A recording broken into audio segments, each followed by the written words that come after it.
Welcome to Words Matter with Katie Barlow.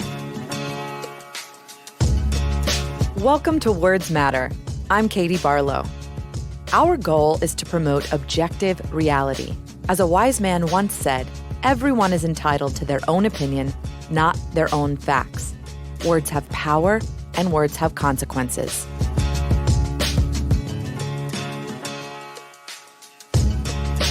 As it looks more and more likely that Republicans in the Senate will not hold former President Donald Trump accountable for his actions in inciting an insurrection against the United States, we thought it important to remind our listeners why it matters. And we could think of no more articulate voice than the duly elected Speaker of the People's House. Let's remember what happened. The President of the United States encouraged his supporters to launch an attack on the Capitol in an effort to stop Congress from certifying the free and fair election of Joe Biden. 6 people were killed and dozens more permanently injured. We have seen such things happen in other countries, but for those who think that America is exceptional, it was a rude awakening. It can't happen here, they said. It did. On January 13th, as the House of Representatives began considering the Article of Impeachment now before the U.S. Senate, Speaker Nancy Pelosi opened the debate by quoting Abraham Lincoln. "Fellow citizens, we cannot escape history. We will be remembered in spite of ourselves." She reminded those gathered in the very chamber that had been violently attacked by an angry mob just 1 week earlier. The Speaker implored her colleagues in the Senate to vote for conviction and thus put in place, quote, "a constitutional remedy that will ensure that the Republic will be safe from this man who is so resolutely determined to tear down the things that we hold dear and that hold us together."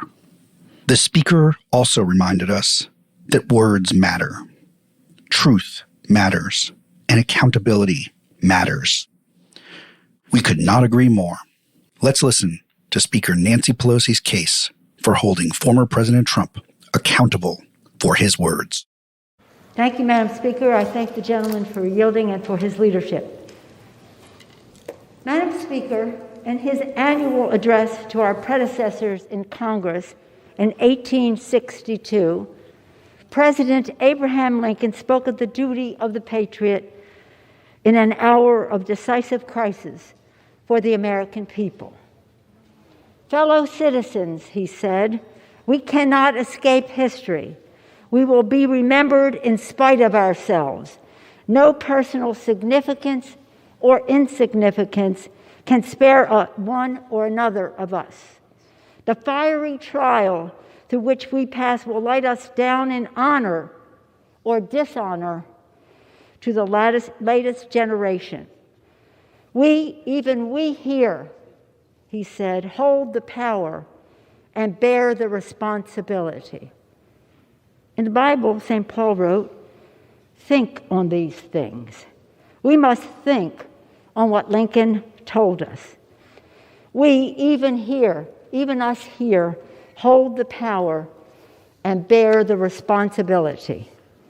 We, you and I, hold in trust the power that derives most directly from the people of the United States.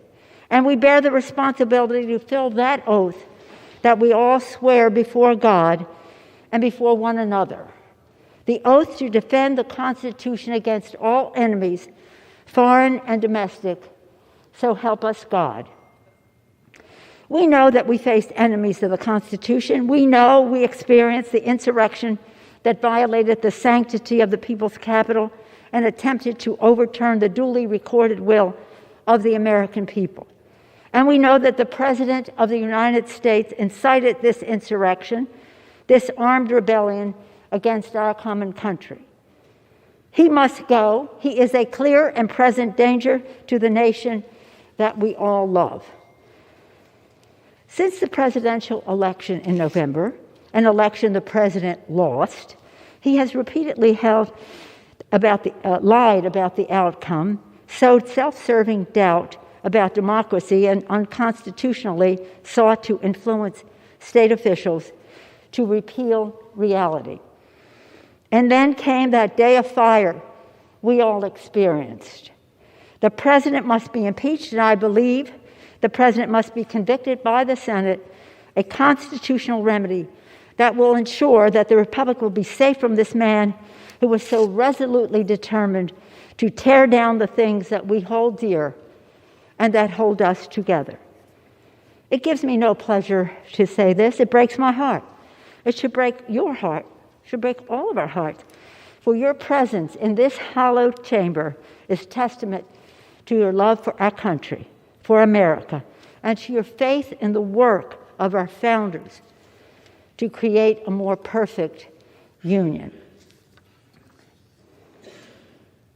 Those insurrectionists were not patriots. They were not part of a political base to be catered to and managed. They were domestic terrorists, and justice must prevail. But they did not appear out of a vacuum. They were sent here by the president with words such as a cry to fight like hell. Words matter. Truth matters. Accountability matters.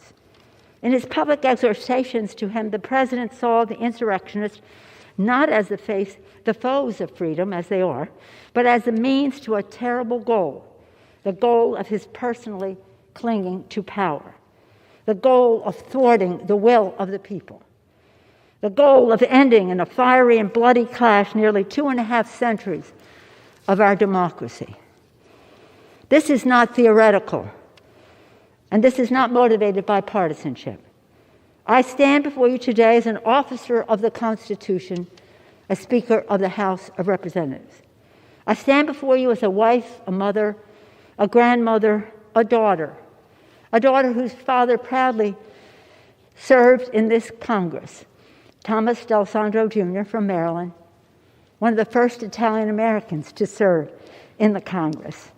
And I stand here before you today as the noblest of things, a citizen of the United States of America. With my voice and my vote, with a plea to all of you, Democrats and Republicans, I ask you to search your souls and answer these questions. Is the president's war on democracy in keeping with the Constitution?